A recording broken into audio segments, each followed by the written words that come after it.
अस्सलामुअलैकुम। ये सामने एक जैतून का दरख्त देख रहे हैं। तो आज मैं आप लोगों को मुख्तसर वीडियो में सिर्फ़ एक जैतून की एयर लेयरिंग से मुराद ये है कि जैतून के या किसी भी पौधे दरख्तों की शाखों से, टहनियों से बेशुमार नए पौधे, जीते जागते पौधे तैयार करने का फ़न, उसको एयर लेयरिंग कहते हैं, उर्दू में हवाई दाब कहते हैं। तो वो मैं आप लोगों को मुख्तसर वीडियो में सिर्फ ज़बानी कॉन्सेप्ट समझाऊँगा।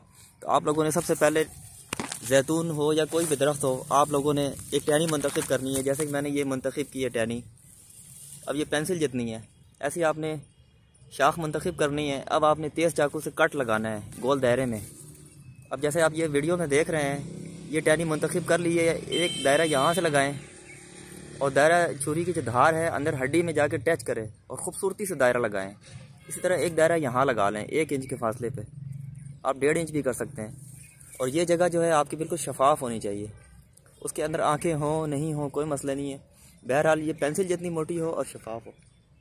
अब आप जब कट लगा लें, 2 दायरे लगा लें, एक ऊपर एक नीचे। अब दरमियान में एक चीरा लगाएं छुरी की नोक से।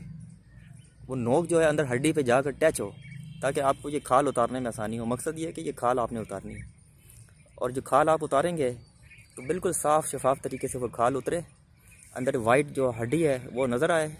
फिर उसके बाद आप अंदर जो झिल्ली है वो झिल्ली साफ़ कर लें। अब ये काम करने का मकसद क्या है? ये काम करने, ये असल एयर लेयरिंग का ये असल में बेस है, यही चीज़, ठीक है। हवाई दाब भी कहते हैं उर्दू में एयर लेयरिंग को। जब आप ये काम कर लेंगे, अब आपने मीडिया तैयार करना है। मीडिया में आप जो मिट्टी है वो 50% मिट्टी ले लें। चिकनी मिट्टी हो, लोमी सॉइल हो, लूच वाली, जो जिसमें चिकनाहट होती है, और उसमें आपने 50% मिट्टी में 50% कंपोस्ट शामिल कर लेना है। और थोड़ी सी आपने कोकोपीट शामिल कर लेनी है, और थोड़ी सी कोकोपीट भी शामिल करनी है, और थोड़ी सी राख भी शामिल करनी है। अगर राख और कोकोपीट अवेलेबल नहीं है तो कम से कम आप 50% मिट्टी में 50% अच्छी कंपोस्ट जो है तैयार, वो शामिल करनी है। और आपने मीडिया तैयार करना है, आटा की तरह गूंदना है, ठीक है। उसके बाद जब आपका मीडिया तैयार हो जाए, आपने दूध दही वाली शापर ले लेनी है। उसमें आप वो मीडिया तैयार करके पोटली से बना लेनी है। ऊपर जो सिरा है उसको आपने अच्छी तरह से बंद करेंगे तभी पोटली तैयार होगी। अब आपने एक साथी की मदद लेनी है, दोस्त की या माली की, और उसको आप कहें कि वो पोटली को जो है इस जगह पे आके इस तरीके से पैक करे, ठीक है। एक बात बताना भूल गया, उस पोटली के पेट में आपने चीरा लगाना है, चाक करना है पेट उसका, ताकि वो जो हिस्सा आप चाक करेंगे उस हिस्से में ये हिस्सा छुपाना है, पेवस्त करना है। आप समझ गए होंगे। इस तरह राउंड करके आपने दबाने हैं उस पोटली को, और ये हिस्सा जो है उस कट के अंदर से होता हुआ मिट्टी के अंदर बिल्कुल दरमियानी, मिट्टी की दरमियानी हिस्से में ये हिस्सा चला जाए, ठीक है, ताकि चारों तरफ से मिट्टी आ जाए। पोटली को आपने इस तरह घुमाना है ताकि चारों तरफ से मिट्टी जो है, पोटली गोल हो जाए और ये हिस्सा जो है इसकी चारों तरफ मिट्टी आ जाए और ये दफन हो जाए। अब आप समझ गए होंगे मैं क्या कह रहा हूँ, ठीक है।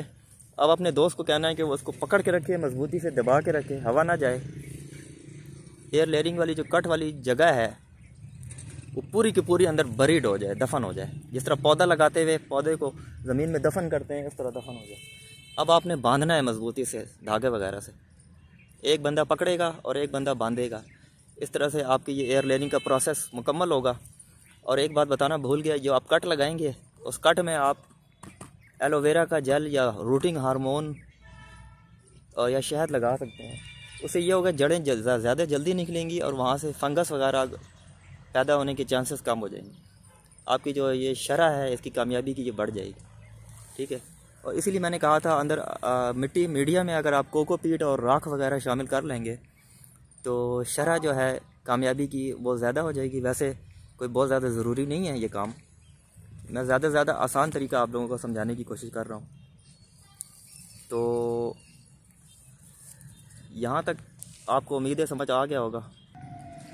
तो कुछ पौधों में एयर लेयरिंग 15 से 20 दिन में जड़ें निकल जाती हैं एयर लेयरिंग की, लेकिन बाज़ पौधे देर से जड़ निकालते हैं। अब जैतून एक सख्त जान दरख्त है तो इसकी जड़ें देर से निकलती हैं, तकरीबन 2.5 से 3 महीने लग जाएंगे। तो आपने सब्र करना है, तो कामयाबी की शरह इंशाल्लाह 100% होगी। आपने ये तजुर्बा आज ही करना है। तो मैंने ये प्रैक्टिकल इसलिए नहीं करके बताया हूँ कि ताकि फिर बहुत देर लंबी वीडियो हो जाती है और बहुत लंबा काम हो जाता है, फिर बहुत सारे औजार वगैरह चाहिए होते हैं। तो उम्मीद है आप लोगों को इसी तरह समझ आ गया होगा। कोई रॉकेट साइंस नहीं है, कोई इतनी मुश्किल काम नहीं है। तो एयर लेयरिंग के बारे में मज़ीद ये बताऊं कि एयर लेयरिंग का तरीका दरियाफ्त इस तरह हुआ कि आपने देखा होगा कि बहुत सारे पौधे ऐसे होते हैं कि जिनकी शाखें शुरू में ही वो ज़मीन के साथ टच होती हैं, लंबी लंबी हो के झूलने लग जाती हैं और ज़मीन के साथ टच होती हैं। मिसाल के तौर पर गुलदाउदी के पौधे के साथ आपने मुशाहिदा किया होगा, और बहुत सारे पौधों के साथ जो झाड़ीनुमा पौधे होते हैं, आपके मुशाहिदे में ये बात आई होगी कि इसकी शाखें ज़मीन में लेटने लग जाती हैं और टच हो जाती हैं। टच होके फिर वो कुछ दिन तक ज़मीन में टच रहती हैं, तो फिर वहाँ से आपने देखा होगा जड़ें निकल जाती हैं। जब जड़ें निकल जाती हैं तब आप उस पौधे की टहनियों को उठाने की कोशिश करते हैं, तो आप देखते हैं कि वो ज़मीन को पकड़ लेती है टहनी, और वहाँ से एक नया पौधा सा तैयार हो जाता है। तो फिर उसको आप अगर चाहें तो उसको निकाल के वहाँ से नए पौधे नई जगह पर शिफ्ट कर सकते हैं। वो एक नया जीता जागता पौधा होता है। तो इसी चीज़ को देखकर एयर लेयरिंग का तरीका रिवाज पाया दुनिया में। और एयर लेयरिंग और बीज में ये फ़र्क है, ज़मीन आसमान का फ़र्क है। अब आपको एक मिसाल देते हैं कि जामुन की मिसाल ले लें। जामुन के बीज अगर आप लगाएं तो जामुन के बीज से पौधा जो है आबाई खुसूसियात का निकलता है, ठीक है, बिल्कुल वही खुसूसियात लेगा जो आबाई खुसूसियात होती है। लेकिन अब इसमें एक मसला क्या है, मसला ये है कि बीज से लगाने में अब जामुन का फल जो है वह 8 से 10 साल में फल देता है। तो जब आप बीज लगाएंगे तो आपको 10 साल 8 साल इंतज़ार करना पड़ता है।